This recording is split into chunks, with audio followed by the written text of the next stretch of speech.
Charlie Kirk's life was taken September 10th, 2025. He was a man who loved his God, his family, and his country. I want to get into what he means to the nation and his legacy. Now, you may not agree with anything about Charlie Kirk, his political ideas. What you can say is that he believed what he believed. He thought what he thought, and he was going to let you know. I'm not going to get to my own political opinions about Charlie Kirk. You can find those on my social media account. Charlie Kirk's career in politics began when he was 18 years old. He went to college, dropped out of college, got involved in local Tea Party movements in Chicago, and then he began his own political organization called Turning Point USA. For 13 years, Turning Point USA operated under Charlie Kirk's leadership, and it dramatically changed the political landscape of the nation. Specifically, Charlie Kirk used Turning Point USA to target colleges and young people to inform them and influence them of the policies that Turning Point agreed with. Now, what Charlie was really known for was speaking his mind. He would go on college campuses, sit at a table, and put a mic in front of any student with any political background and say, ask me whatever question you want.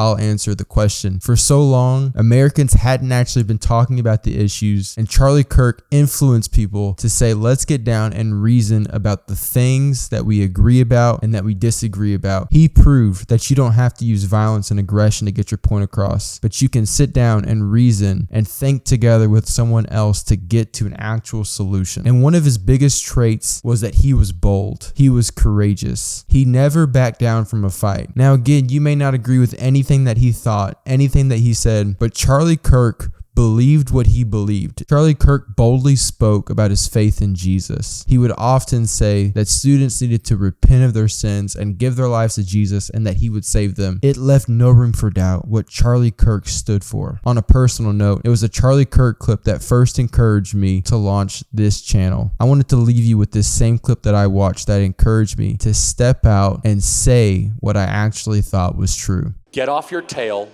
leave your father's home, and go on an adventure. Genesis 12, you hear about this guy Abram, living at his parents' home till his 70s, sitting around, and God says, get up, go on an adventure. And boy, was it ever an adventure. God does not want you to be comfortable. He wants you, as it says in Joshua 1:9, be strong and courageous, to go forth. Do you think Moses was thrilled when he was in Midian? He had a great life, and he's just going for a stroll. And that darn bush had to be on fire.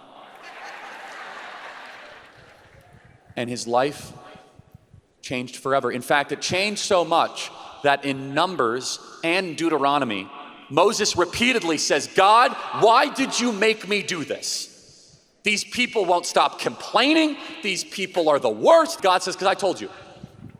And I am who I am. Tough luck. But he called them on an adventure that changed human history. Time and time again, the heroes of the Bible are people that leave comfort and they go towards adversity. They leave what is easy and they go towards what is good. And that is a call for each and one of your lives.